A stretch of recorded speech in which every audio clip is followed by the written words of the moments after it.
Today we are going to discuss an interesting passage which is written in a literary style, and most of the meaning that emerges is at the inferential level of meaning. So this is from chapter 12, comprehensive test, RC1.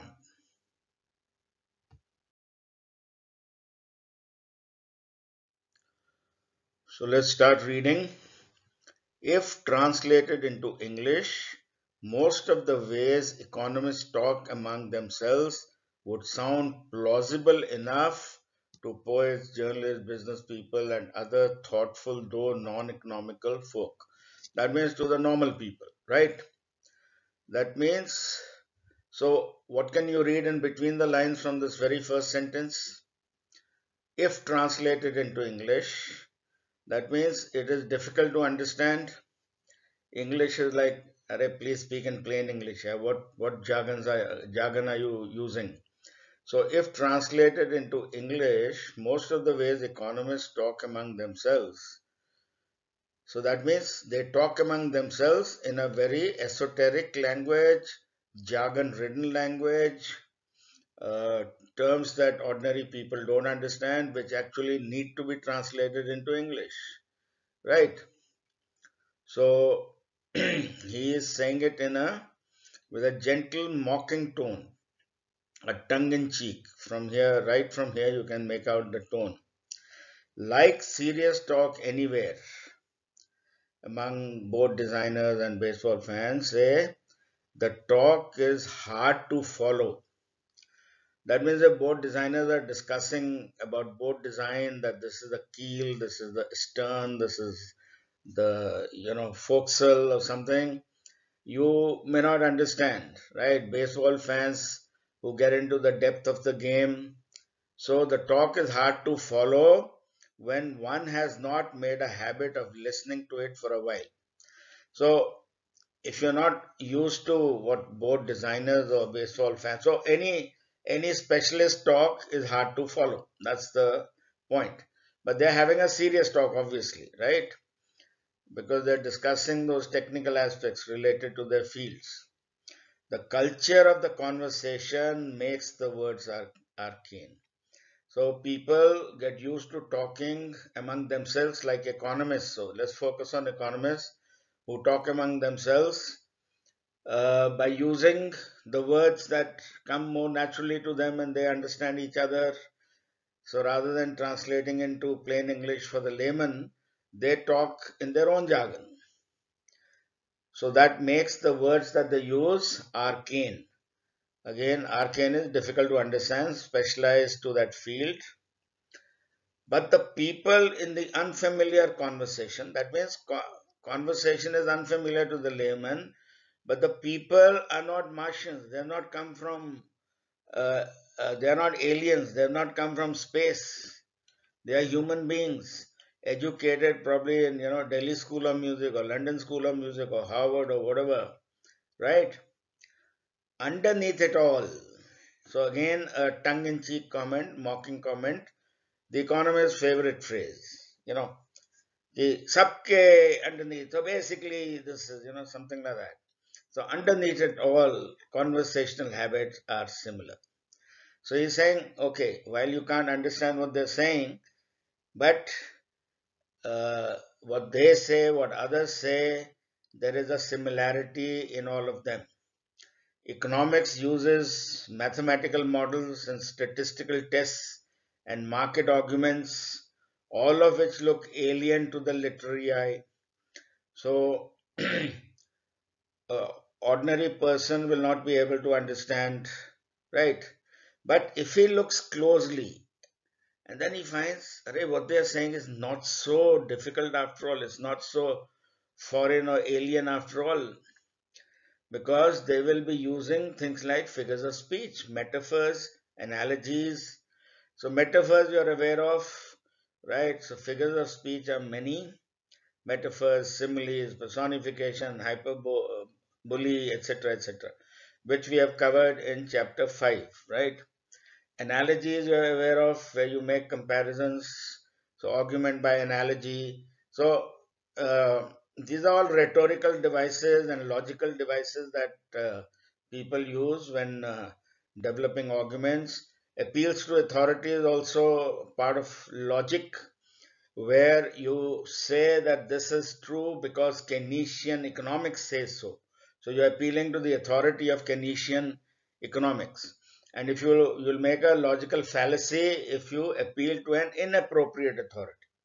So anyway, the point is, what he's trying to say is that economics, yes, makes it, they use mathematical models which you may not understand, statistical tests and market arguments which you may not understand, which may all sound alien, but you'll find figures of speech, metaphors, and you'll say, oh yes, I understand that. That's a common way to use language, analogies, appeals to authority. Okay, so basically, figures of speech, rhetorical devices of the language, as well as logic. Okay, then he comes to the next para. So let's quickly revise what he said in first para.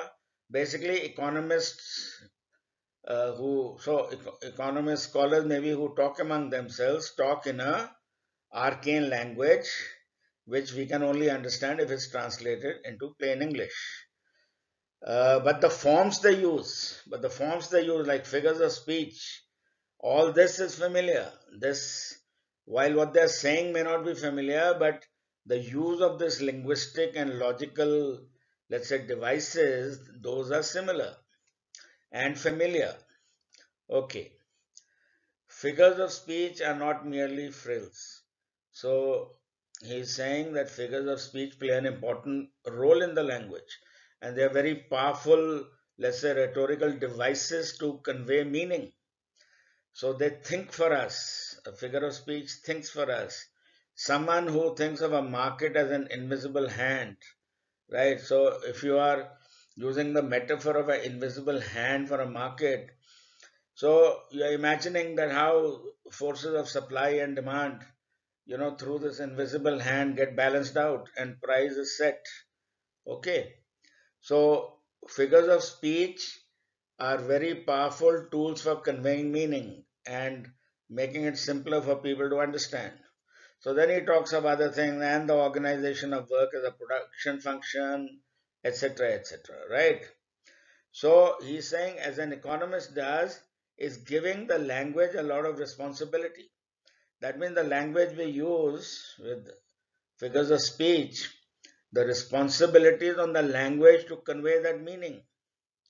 So let us now see. So virtually the last line of second para is, it seems a good idea to look hard at his language. His language is the language of the economist.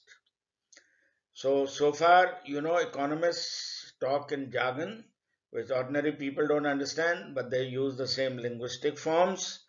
But let's have a closer look at his language and see what he does with it. Right. Third para. If the economic conversation were found to depend a lot on its verbal forms is all these linguistic devices and logical devices like a metaphor, analogy, figures of speech, etc. This would not mean that economics would not be a science. It doesn't mean that if economists use metaphors and other linguistic and logical devices, that doesn't make economics unscientific. That means economics is a science, right? So this is a little maybe a different. You could miss this point. This would this would not mean that economics would not be a science. That means it is a science, despite the fact that it uses verbal forms. So you'll say verbal forms like this only maybe in used in literature, or a fictional novelist would use it. No, if economists use it, doesn't mean it's not a science. Or economics is just a matter of opinion. That means it's just some guys just expressing their own opinion. There's no theory to it. There's no accepted laws and rules. Some sort of con game. Malab, as if to make a fool of the world. So economics doesn't mean just because they use those linguistic forms that it is ullu banana logon ka, Yeah, just opinion of people, judgment, not anything scientific about it, right? So that's not the case. Just because they use linguistic and those other forms doesn't mean it's not a science. Okay, so I hope this point is clear. Good poets, though not scientists, are serious thinkers about symbols. So good poets also use symbolic language, maybe again figures of speech like metaphors and all. Good historians, though not scientists, are serious thinkers about data. So what he's trying to say is that good poets, though they are not scientists, yet they are serious thinkers. Good historians, though not scientists, are serious thinkers. Good scientists also use the same language and the same linguistic forms. So you don't have to be a scientist as such to, uh, in the sense that if you're a scientist, it doesn't preclude your using those linguistic devices, etc. Right? So good scientists also use the language and use the same linguistic forms, like let's say the economists are doing. So again, to reiterate, economics is a science that should remain in your head. What is more, though it remains to be shown, they use the cunning of language. Now, cunning is a word which we are used to, cunning as a fox, chalak, generally with a negative connotation, sometimes with a positive connotation as well. Let's see further. The language, so that means the whoever all these experts, they use the cunning of language. And what does that mean? The language used is a social object, and using language is a social act. So all poets, historians, scientists, economists, they all use the language and they all use the cunning of the language. And language, using language is a social act. Now here obviously it means you have to talk to others, one person. That means there has to be a transmitter of information and a receiver of information.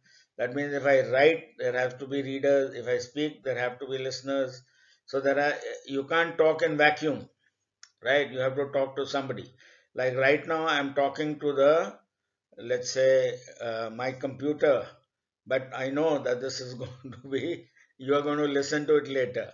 So it is still what I'm doing right now is a social act. It requires cunning, or if you prefer, consideration. And after that, he is explaining what he means attention to the other minds present when one speaks. So now it's clear that cunning here has a special meaning. He is saying that those who write or speak about any subject, right, they should be attentive to the other minds present when they speak. So if I'm an economist speaking to laymen, addressing an audience of laymen, I must speak in plain English. If I am an economist talking to four economists in a room and discussing some aspect, then I can use probably jargon. So you have to have consideration. You should have attention to, you should be attentive to the target audience you are addressing and uh, pitch your language accordingly. Now I know that I'm explaining this passage to students.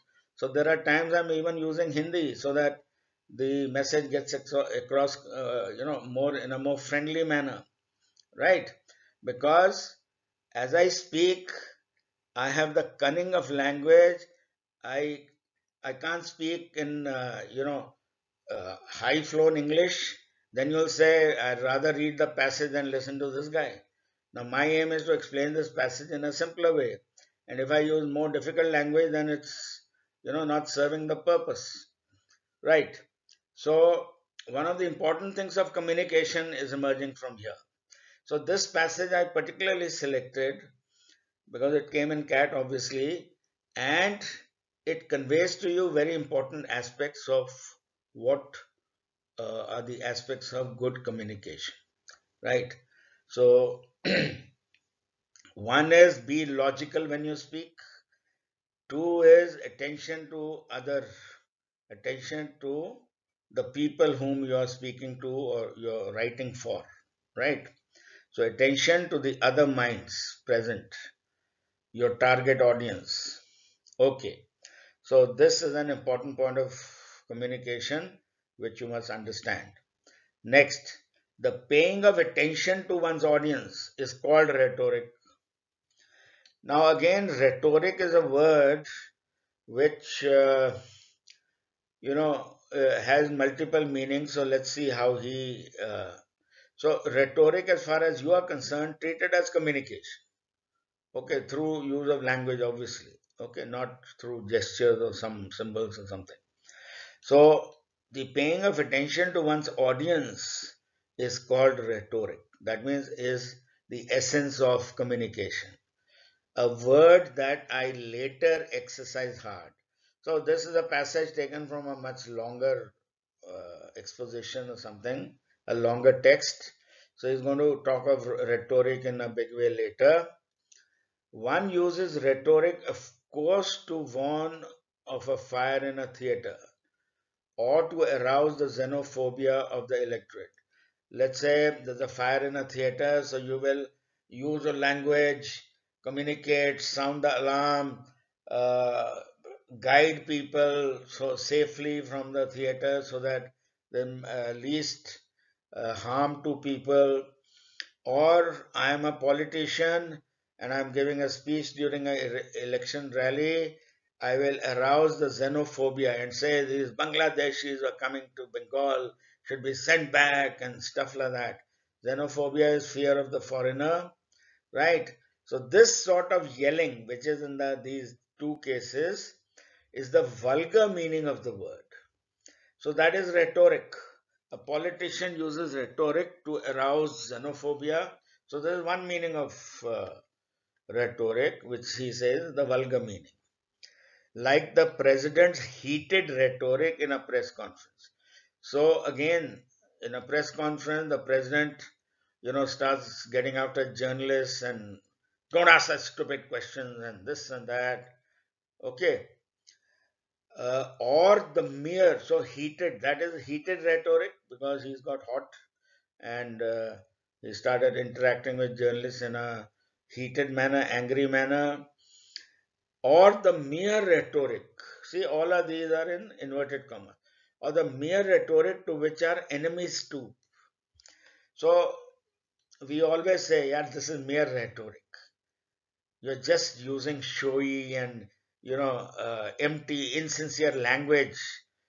In reality, you have no real plans to implement it or any serious commitment to the issue.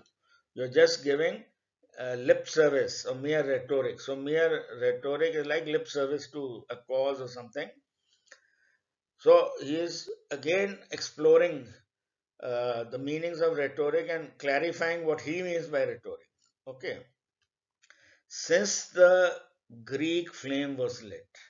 Now, this you must understand that Greek is known as La Grecque Miracle. So the Greek civilization is considered a miracle where uh, all intellectual activity in every field was philosophy, morality, science, etc., etc., right? So, and the whole Western civilization has come from uh, is a product of the Greek civilization. In the sense, like all the mythological heroes, Greek heroes are the Western world's heroes. Just as we have Mahabharata and Ramayana as the sources from where we gain inspiration, Greek mythology was one source from where they gain inspiration. Then the Greek civilization, which produced Socrates, Plato, Aristotle, Archimedes, Euclid, who invented geometry, etc. So, all that was the starting point of when civilization became rich. And that's how the Western civilization grew from there. So that's why quoting that the Greek flame was lit. So flame is that flame of knowledge and which spreads to other parts. So since the Greek flame was lit, though, the word has been used also in a broader and more amiable sense to mean the study of all the ways of accomplish things with language. So accomplished thing means effectiveness of language. You want to persuade somebody. So let's say inciting a mob to lynch the accused. Suppose you want to incite a mob, then you would use probably, you know, uh, heated rhetoric or the other kind of rhetoric of, yelling at them and convincing them that go and kill this guy, right? Arousing them. So that also. So it's not that rhetoric excludes that. So he accepts that that is also part of rhetoric, but also rhetoric is persuading readers of a novel. So when a writer writes a novel, he convinces the reader that his characters are alive. He brings them to life, and their actions, their whole life, is revealed before you through the language, through the power of language, or bringing scholars to accept the better judgment and reject the worse. So when scholars are having a discussion, it is rhetoric or communication. So treat rhetoric, the way he's using it, equal to communication. Because from Greek times, rhetoric was taught as a subject. And later, of course, in Europe, the three subjects which were key to education. One was rhetoric, other was logic, and the third was theology. These were known as the three basic subjects that that means everybody should know communication, everybody should know logic and therefore be able to communicate logically, and everybody should know religion and godly, and all education used to be conducted in churches earlier. So this is the kind of history of Europe and the West. Hence, rhetoric word has been there since Greek times, meaning communication, right? Okay. So what have we seen here? One is that communication is paying attention to one's audience. That is what communication is all about, right? Two, rhetoric basically is a way of accomplishing things with language. That through the use of language, you achieve action on the ground. It could be for warning of a fire in a theater, or arousing xenophobia, or inciting a mob to lynch the accused. That also, but mainly, let's say, to a novelist also is accomplishing things, right? Scholars who are discussing and presenting different arguments, they are accepting the better argument, getting more convinced by the better argument, and rejecting the worse. So effectiveness of language is what is a test of good rhetoric or effective rhetoric, let's say, right? So paying of attention is called rhetoric. That means that's the essence of communication, and you should be effective in communication, whatever the situation, even if it's for silly or those uh, vulgar, let's say, so that kind of yelling and the vulgar meaning of it, but also for all the occasions when you're using it effectively for, let's say, scholars discussing it, etc.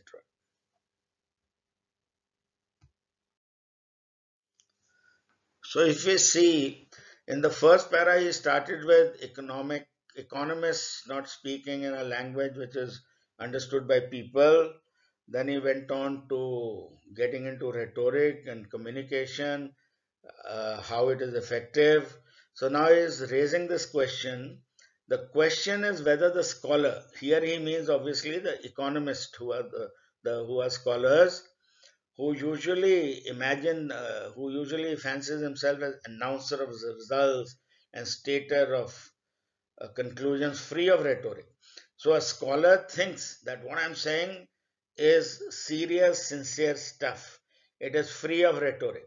Now, free of rhetoric is also an expression meaning free of insincere, showy language and all that bullshit, right? I'm stating the basic, the heart of the matter, the essence of the matter I'm presenting before you. I'm announcing the result of our findings of this report, the conclusions. This is all free of rhetoric, all bullshit, right? It is plain knowledge and research which has produced this, right? So the question is whether the scholar speaks rhetorically. So free of rhetoric is another meaning of rhetoric, in that phrase. So, but the basic question, you see, between the two dashes, you have that phrase free of rhetoric, right? So scholar thinks he is speaking free of rhetoric, okay? But does the scholar speak rhetorically? And what is rhetorically? Rhetoric is paying attention to one's audience and then accomplishing things through use of language, right? So these are the 2 points mentioned in the previous para. Do the economist scholars speak rhetorically? Do they use their language effectively? Do they pay attention to the audience, right? Which is the essence of good communication. Does so, therefore, now he says, does he try to persuade? Is the economist trying to persuade the layman that we should consume, not save money so much as consume so that demand comes up and economy grows, GDP grows? It would seem so. It would seem that the scholar does. Okay. Language, I just said, is not a solitary accomplishment. That means language you don't use in isolation, right? The scholar doesn't speak in a void to himself. He speaks to a community of voices. So language is only for communication. It's a social act, as mentioned earlier, right? Use of the language is a social act. It involves speaking to other people, convincing them, conveying your ideas, persuading them to a different viewpoint. So even the scholar, right, desires to be heeded. That he wants to people to listen to him and say, "Wah, kya baat kahi isne." He wants his thesis to be published. He wants people to imitate him and say that this scholar is really worth emulating. He wants to be honored with awards in universities. He wants to be ennobled. That means he wants to win the Nobel Prize, right? This is a take on ennoble, Noble. So Nobel now. So he wants all that. So whether the question, so the answer to the question whether the scholar speaks rhetorically, right? The answer is it would seem so. Because after all, what does he want? Language, he can't communicate in the void, right? He also wants to be heard, praised, published, imitated, honored, and win the Nobel Prize. These are the desires, and the devices of language are the means. So, if a scholar wants to do all this, it is the devices of language, all those linguistic devices which were mentioned earlier, and language as such are the means to be able to achieve these desires. So he's trying to educate scholars on the art of communication because they apparently don't know. They talk in a language as if, you know, people will understand, but people don't understand them. So what's the point? Especially economists. So that's the focus in this passage. Right.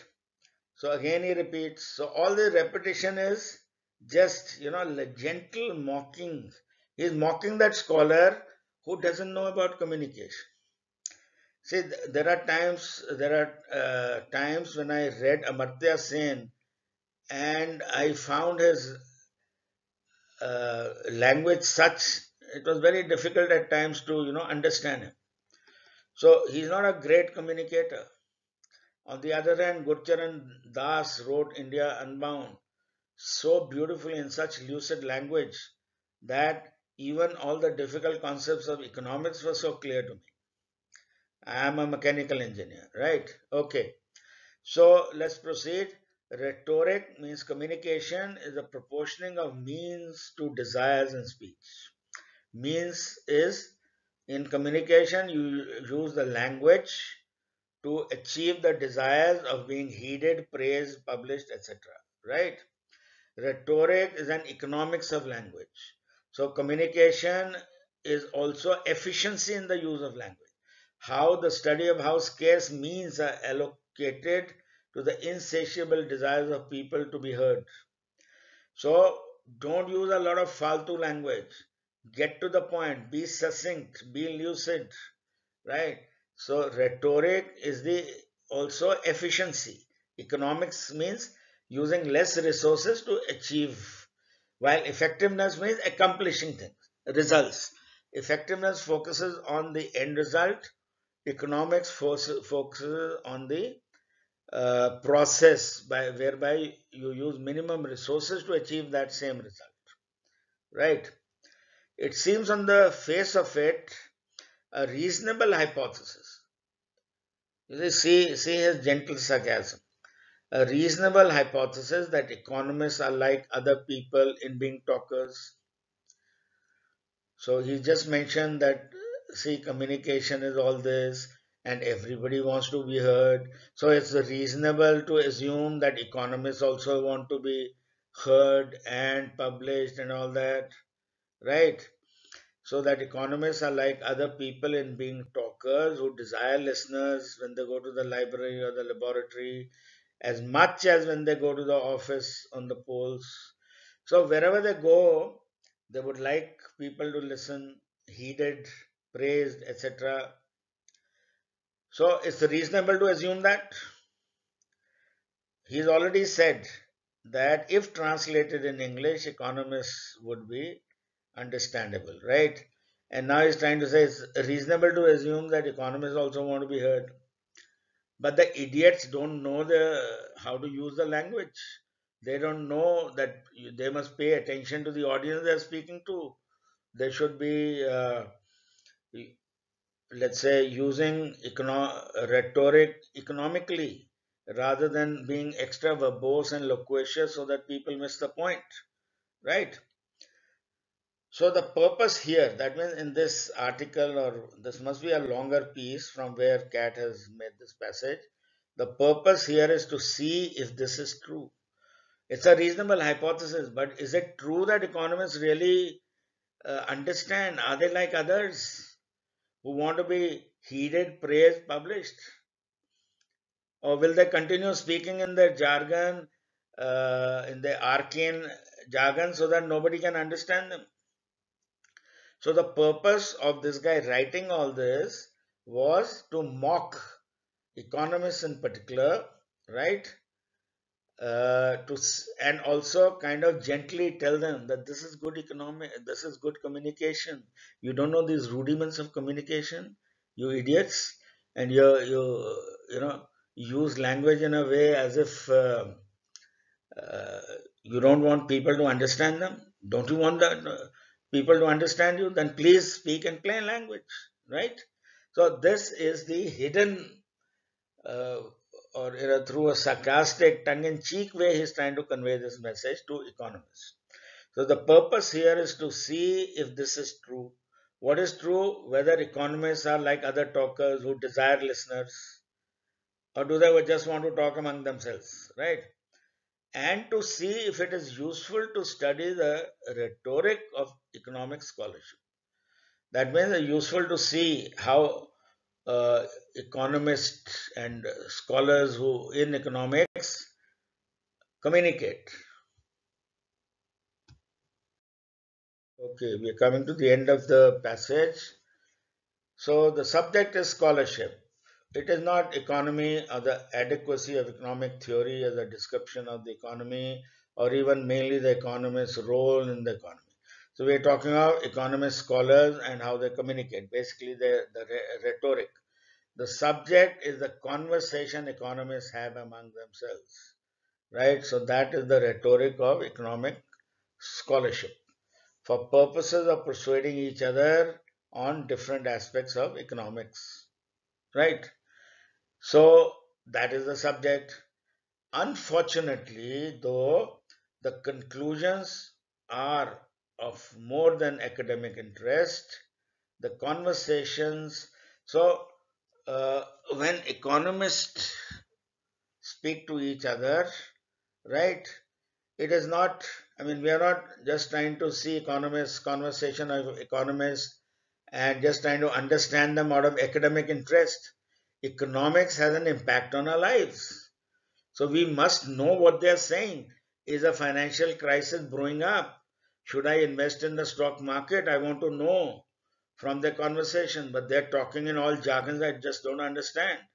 So, unfortunately, though, the conclusions of these conversations that economists have among themselves are of more than academic interest. They are of real interest for taking action, right, by the layman, by ordinary people. The conversations of classicists or astronomers rarely affect the lives of other people. Those of economists do so on a large scale. So, what economists discuss among themselves that impacts the lives of people. Other astronomers can keep discussing whether Venus has a second moon or whatever or something else, right? Or classicists are those who study the classics of Greek and Latin and they're discussing something that all those things are of academic interest. Economics affects our daily lives, it has a direct impact on our lives. So, conclusions that economists reach are so important. So those of economists do so on a large scale. They affect the lives of the people on a large scale. So that is the unfortunate part. So in a way, he's concluded here, starting from the first para, that if translated in English, we would understand them, but they sound alien, though they use the same linguistic forms. And he goes around talking about communication as if giving a lecture on what is good communication, which apparently economists don't follow. They don't pay attention to the audience. They don't use economy in their communication. They go talk in long sentences, roundabout ways, circumlocutions, etc., etc. Right? But the unfortunate thing is that what they are saying is important for the ordinary people because it's going to impact their lives badly. So whole thing is so ironical that economics, which is so important to ordinary people's lives, there those scholars are talking in among themselves in all kinds of language that the layman just can't understand. So he is not privy to their thoughts and understand what's going to happen to the economy and how what action he should take or not take, etc. So this is the essence of the passage. In passing, he makes a telling point at the end or further reinforces his point. So there's a well-known joke in May Day parade, which happens in uh, Russia, and through Red Square with the usual soldiers like our Republic Day parade, they have a May Day parade.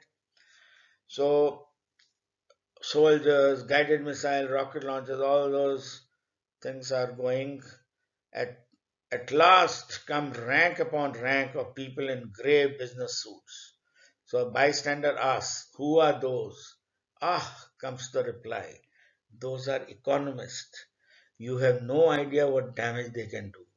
So that means they are more dangerous than all those soldiers and guided missiles and rocket launchers, right? Their conversations do it. So the conversation they're having of financial crisis brewing up and all, and tomorrow the financial crisis happens, that is more damaging than all what guided missiles and rocket launchers can do. Okay, so if you see uh, it has been written in an indirect sort of a way, so there's a lot of inference you have to draw. And so this is a good passage to understand inference level of meaning, number one. To understand a little bit of tone, that how tone can be like a gentle mocking tone generally was pervading throughout, because he's like, lecturing them. So there's a little patronizing tone also. Yes, this must be done. So this is paying attention is rhetoric, and so on and so forth, right? He's like lecturing them as well in the process. So this passage, therefore, is different from the normal passages you get to read. So, having understood the passage now properly, let's go on to the questions. Okay, why? So, first question, why do the conversation among economists require to be translated into English? Because they speak an alien language? Yes, at least it seems so. Because their conversations are cluttered with mathematics. He talks of mathematics and statistical tests, tests. So that is true. Because they indulge in serious talk. Yes, that is why if they're just fooling around, then I won't want to know what they're saying. I don't want that translated into English. It is serious talk about serious economic consequences that are going to happen. So I would like to know, right? Because they use figures of speech. Because they use figures of speech, they should be translated into English? No, they use figures of speech. That's true. But that's not a reason why it should be translated into English. That is just that they also use figures of speech, analogies, and all that, which he mentioned, and all the other logical and rhetorical devices. So D is out, and answer is 3, A, B, and C. Right, let's go further. According to the passage, which of the following is the best set of reasons for which one needs to look hard at the economist's language? Okay, so economists accomplish a great deal through the language. This we saw in the last last line, right? That they accomplish means they can cause a lot of damage also through that, right? Economists are not Martians. So this is not a reason why we must look hard at the language.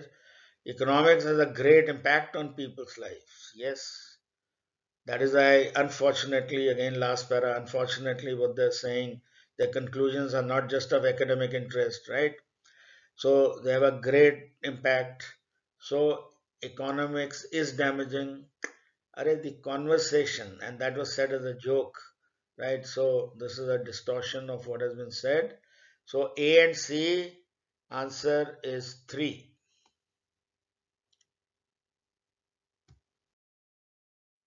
Question 3. According to the author, the dependence on figures of speech and other verbal forms renders economics. Now, this refers to that part where he says this would not mean that economics is not a science, that it's a confidence con game and stuff like that, right? Or just opinion of others or something. So, just because economics uses figures of speech and other verbal and linguistic forms doesn't mean it's not a science, right? So, where were we? The dependence of on so and so renders economics an opinion-based subject, an unscientific subject. Just because they use all this, so ये तो फिर literature, ये तो fictional novel का हो गया, ये science थोड़ी है, ठीक है? ये तो opinion based subject हो गया. This is some literary piece of writing. This is a con game. So all four is negated. Hence, none of the above. So answer is 4. Because he is trying to clarify that despite, yes, they use figures of speech, but this does not mean that it's not a science or it's unscientific. And that it's an opinion based subject. That it's a confidence game and or stuff like that. So none of the above. Question 4. Now these are words which have been used in the passage and in real life you would have come across. Heated rhetoric. There he mentioned president's heated rhetoric at the press conference, where president gets angry at the let's say journalists. Mere rhetoric. This is mere rhetoric. That means it's all talk and no action, right? All sauce and no meat. So it's mere rhetoric means ऐसी बकवास है. It is showy, insincere, exaggerated language, which we'll come to in a while. free of rhetoric. So he asks a question: does an economist speak rhetorically? Rhetorically, does he communicate well, basically, right? But he thinks that he is an announcer of results, etc., which is free of rhetoric. That means which is sincere and full of substance. So free of rhetoric means that from the passage. So answer here is 1. A you can match with C. Heated rhetoric is an exchange of diverging opposing views in an argumentative manner or an acrimonious manner. Mere rhetoric is showy, insincere, exaggerated language. Free of rhetoric is B, language not lacking in sincerity. That means sincere and meaningful language. So, if it is free of rhetoric, that means it's free of that mere rhetoric, free of A. So, free of rhetoric means free of showy, insincere, exaggerated language. So that means it is not lacking in sincerity or meaningful content. That means it is sincere and meaningful. So by using, you see, negatives, etc., the examiner tries to make difficult questions. While these three phrases you have understood, so answer is 1. Rhetoric, as used by the author, the basic meaning was communication. So now let us see what was the primary purpose of the author. So this you have to evaluate. He didn't say that this is my primary purpose. He was in fact talking all confusing stuff, and you had to see he was meandering around from one point to another. So to expound on the different meanings of the term rhetoric, that he happened to do in the process, but that was not obviously his primary aim. To highlight the role of language and linguistic forms, that also he tried to do, to show that all this gives language a lot of responsibility. These linguistic forms, using them effectively, is a responsible job of a communicator. To mock the rhetoric of economic scholarship. So that's his primary purpose, to say and bring out the irony, to say that economics affects the lives of ordinary peoples in such a big way, yet you don't understand what these economic scholars are speaking, and they don't make any effort to learn to be good communicators, paying attention, the cunning of the language, or paying attention to their audience, right? Using language economically. So he is in a way mocking them and trying through, saying rhetoric is this, and economic scholars also, like others, want to be heard. Let us see whether it is really true that they want to others to listen to them and heed to them, praise them, publish, and etc. etc. So all that was mocking. So therefore 5 answer is 3. 4 obviously to highlight the scientific nature, that was just one comment. 6, as used in the passage, which of the following is the closest meaning to the statement, the culture of the conversation makes the word arcane? Economists belong to a different culture. Only mathematicians can understand economists. Economists tend to use terms unfamiliar to the layperson but depend on familiar linguistic forms. So obviously this seems to make sense. 4, let's see. Economists use similes and adjectives in their analysis. Okay, so they use some linguistic forms, but the main point of arcane means difficult, specialist to a field, special knowledge. So economists tend to use terms unfamiliar to the layperson. That means they use their own economic jargon. So 3 is the answer.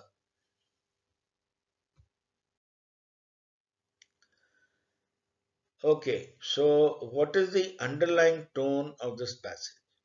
So, I could say it is gently mocking, it is sometimes leading to sarcasm, highlighting the irony of the situation.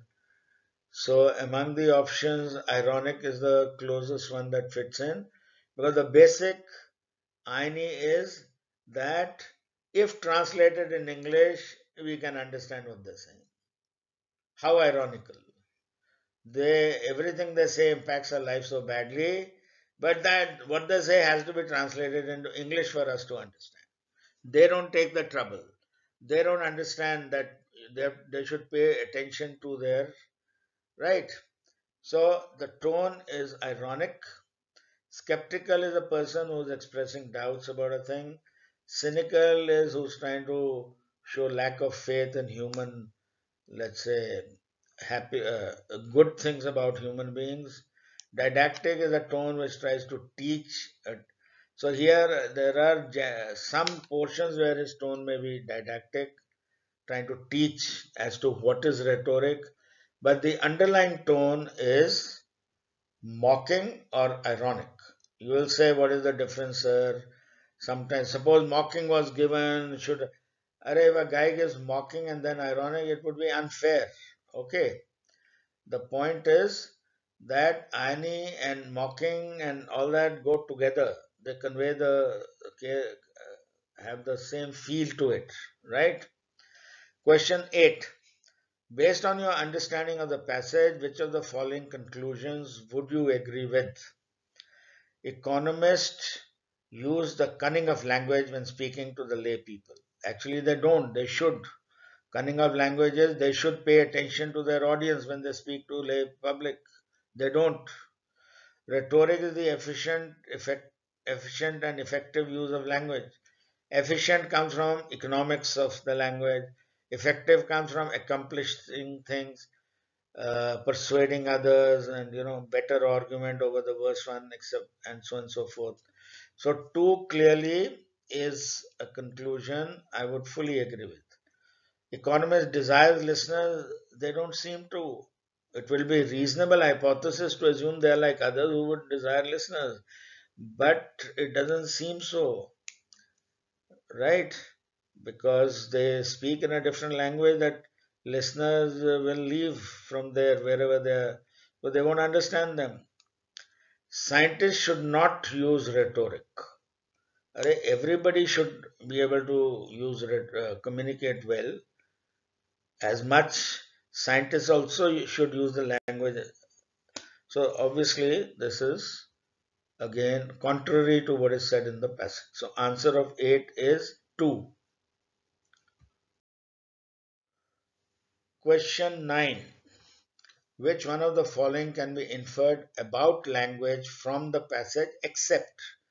So first look at, so you have to look for the odd man out, but look for the what is clearly stated. Language cannot be used in a void. Yes, very true, because it's a social act, right? Language is the means to fulfill the desire to have others listen to you. Yes, it's a mean to people heed to praise you, etc., etc. Language has many linguistic forms to choose from.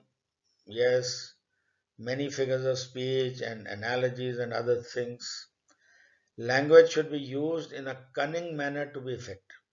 Now, here is obviously playing on words. The examiner himself, in a language should be used in a clever manner to be effective. That's what he's trying to say. He's not saying use the cunning of the language, which would mean that pay attention to your audience, right? Because cunning of the language, as explained by the author, means that here obviously is using cunning in the ordinary way we understand. So 4 is the exception, right? 10.